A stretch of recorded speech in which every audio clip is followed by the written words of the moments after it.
ರಾಜ college ಮೈದಾನದಲ್ಲಿ ಅವರ ಅಂತಿಮ ದರ್ಶನಕ್ಕೆ ವ್ಯವಸ್ಥೆಯನ್ನು ಮಾಡಲಾಗಿದೆ. ಗಾಯಕರುಗಳು ಜೊತೆಗೆ ಅಭಿಮಾನಿಗಳು ಸಾರ್ವಜನಿಕರು ಈಗ ಅವರ ಅಂತಿಮ ದರ್ಶನವನ್ನು ಪಡೆದುಕೊಳ್ತಾ ಇದ್ದಾರೆ. ಜೊತೆಗೆ ಗಾಯಕಿಯಾಗಿರುವಂಥ ಮೇಡಮ್ ಬಹಳಷ್ಟು ಗಾಯಕರಿಗೆ ಸ್ಫೂರ್ತಿಯವರು, ಜೊತೆಗೆ ಅವರ ಹಾಡುಗಳು ಯಾವಾಗಲೂ ಕಿವಿ ತುಂಬತಾನೆ ಇರುತ್ತೆ. ನಿಮ್ಮ ಅವರ ಒಡನಾಟ ಸರ್, ಆಸ್ ಎ ಗಾಯಕಿಯಾಗಿ ಒಡನಾಟ ಅಷ್ಟೇ. ನಾನು ಅವರ ಎಷ್ಟೋ ಹಾಡುಗಳಿಗೆ ಕೋರಸ್ ಹಾಡಿದ್ದೀನಿ. ಯಾವತ್ತೂ ಸಿನಿಮಾದಲ್ಲಿ ಅವ್ರ ಜೊತೆ ಯಾವತ್ತೂ ಹಾಡಿಲ್ಲ. ಅವರ ಎಷ್ಟೋ ಹಾಡುಗಳಿಗೆ ನೇರವಾಗಿ ಕೋರಸ್ ಹಾಡಿದ್ದೀನಿ. ನಾನು ವೇದಿಕೆಯಲ್ಲಿ ಸುಮಾರು ಸಲ ವೇದಿಕೆಯನ್ನು ಹಂಚ್ಕೊಂಡಿದ್ದೀನಿ. ಕಾರ್ಯಕ್ರಮಗಳ ವೇದಿಕೆಯಲ್ಲಿ ಸಿಕ್ಕಿದಾಗ ಅವರ ಸರಳತೆ ಯಾವತ್ತೋ ನೋಡಿದಾದ್ರೂ ಸುನೀತಾ ಅಂತ ನೆನಪಿರ್ತಿತ್ತು. ಅವರಿಗೆ ಸಿಕ್ಕಿದಾಗೆಲ್ಲ ಹೇಗಿದೆಯಾ, ಚೆನ್ನಾಗಿದೆಯಾ ಅಂತ ಆಶೀರ್ವಾದ ಮಾಡ್ತಿದ್ರು. ಅಷ್ಟೇ ಸರಳತೆ. ಆದರೆ ಇವತ್ತಿನ ಯುವ ಗಾಯಕರು ಬಹಳಷ್ಟು ಕಲಿಯುವಂಥದ್ದಿದೆ. ಈಗ ನಿಮ್ಮನ್ನು ನೋಡಿ ಕಲಿಯುವಂಥದ್ದಿದೆ, ಜೊತೆಗೆ ನಿಮ್ಮಂಥವ್ರು ಇಂಥವರಿಂದ ಕಲಿತಂತಹ ಇದೆ, ಅದನ್ನೆಲ್ಲ ನೋಡಿ ಎಲ್ಲ ಸರ್. ನನಗೆ ಅಂತಲ್ಲ, ನಮ್ಮಂಥ ಎಷ್ಟೋ ಗಾಯಕಿಗೆ ಅವರು ಏಕಲವ್ಯನೇ. ಯಾಕೆಂದರೆ ಅವರ ನೇರವಾಗಿ ಅವ್ರ ಹತ್ರ ಪಾಠ ಕಲಿದೆ ಹೋದ್ರೆ ಅವ್ರ ಹಾಡುಗಳನ್ನು ಕಲಿತಾ ಇದ್ವಿ ನಾವು. ಎಂಥ ಕ್ಲಾಸಿಕಲ್ ಬೇಸ್ಡ್ ಆಗಿರ್ಬೋದು, ಭಾವಗೀತೆಗಳಾಗಿರ್ಬೋದು, ಪೆಪ್ಪಿ ನಂಬರ್ಸ್ ಆಗಿರ್ಬೋದು, ಎಲ್ಲ ಅವ್ರ ಹಾಡುಗಳನ್ನು ಕೇಳಿನೇ ನಾವು ಇವತ್ತಿಗೂ ಆರ್ಕೆಸ್ಟ್ರಾದಲ್ಲಿ ಹಾಡ್ತಾ ಇದ್ವಿ.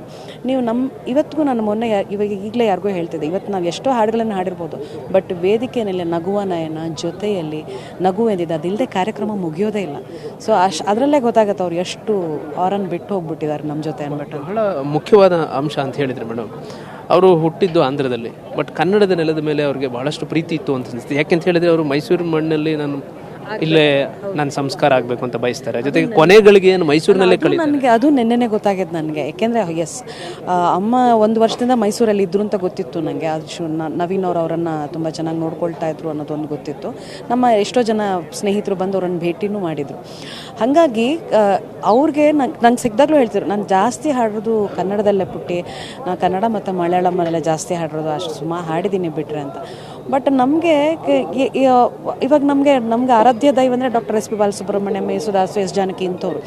ಎಸ್ ಪಿ ಬಾಲಸುಬ್ರಹ್ಮಣ್ಯಂನು ಸರ್ ಅಲ್ಲಿ ಹೋದಾಗ, ಅಲ್ಲಿ ಅವ್ರದ್ದು ಆಂಧ್ರದಲ್ಲಿದ್ದಾಗ ಒಂದು ಕಡೆ ಆಂಧ್ರಕ್ಕೆ ಹೋಗೋರನ್ನ ಭೇಟಿ ಮಾಡಬೇಕಲ್ಲ, ಅವರ ಒಂದು ತೊಗೊಳ್ಬೇಕಲ್ಲ. ಬಟ್ ಇವತ್ತು ನೆನ್ನೆ ನನಗೆ ಖುಷಿಯಾಗಿದ್ದೇನೆಂದರೆ, ಎಲ್ಲೋ ಮೈಸೂರಿಗೆ ಬಂದರೆ ಅಮ್ಮ ಸಿಗ್ತಾರೆ, ಅಮ್ಮನ ಗಾಳಿ ಬೀಸತ್ತೆ ನಮಗೆ, ಅಮ್ಮನ ಆಶೀರ್ವಾದ ಇಲ್ಲೇ ಎಲ್ಲೋ ಇದೆ. ಒಂಥರ ಹೇಳಬೇಕು ಅಂದರೆ ಇವತ್ತು ಮೈಸೂರು ನಿಜವಾಗ್ಲೂ ಒಂದು ತಾಯಿ ಚಾಮುಂಡೇಶ್ವರಿಯಿಂದ ಧನ್ಯ, ಇನ್ನೊಂದು ಅಮ್ಮ ಇಲ್ಲಿರೋದ್ರ ಧನ್ಯ ಅಷ್ಟೆ. ಅಂದರೆ ನಿಮ್ಮಂಥ ಯುವಕರುಗಳಿಗೆ ಮತ್ತು ಬರುವಂತಹ ಯುವ ಗಾಯಕರುಗಳಿಗೆ ಏನು ಟಿಪ್ಸ್ ಕೊಡ್ತಾ ಇದ್ರು ಅವರು? ಆ ಹಾಡುಗಳೇ ನಾನು ಹೇಳಿದ್ನಲ್ಲ, ಎಲ್ಲ ರೀತಿಯ ಹಾಡುಗಳು, ಅದು ಒಂದು ಶಾಸ್ತ್ರೀಯ ಸಂಗೀತ ಆಧಾರಿತ ಹಾಡುಗಳಾಗಿರ್ಬೋದು, ಅಥವಾ ಅವ್ರ ಹಾಡುಗಳನ್ನು ಕಲ್ತ್ಬಿಟ್ರೆ ಸಾಕು ಸರ್, ಬೇರೆ ಏನು ಬೇಡ. ಇವಾಗ ನಂಬಿದೆ ನಿನ್ನ ನಾದ ದೇವತೆ, ಏನೇ ಕೇಳು ಕೊಡುವೆ ನಿನಗೆ ನಾನೀಗ, ಈ ಹಾಡು ಅದೇ ಹಂಗಂಗೆ ಹಾಡ್ಬಿಟ್ರೆ you can become a very good singer. ನೀವು ಗಾಯಕರಾಗಿ ಗಾಯನದ ಮುಖಾಂತರ ಅವರಿಗೆ ಅಂತಿಮ ನಮನ ಸಲ್ಲಿಸೋದಾದರೆ ಯಾವ ಗಾಯನ? ದೀಪವು ನಿನ್ನದೇ, ಗಾಳಿಯು ನಿನ್ನದೇ, ಆರದಿರಲಿ ಬೆಳಕು, ಕಡಲು ನಿನ್ನದೇ, ಹಡಗು ನಿನ್ನದೇ, ಮುಳುಗದಿರಲಿ ಬದುಕು.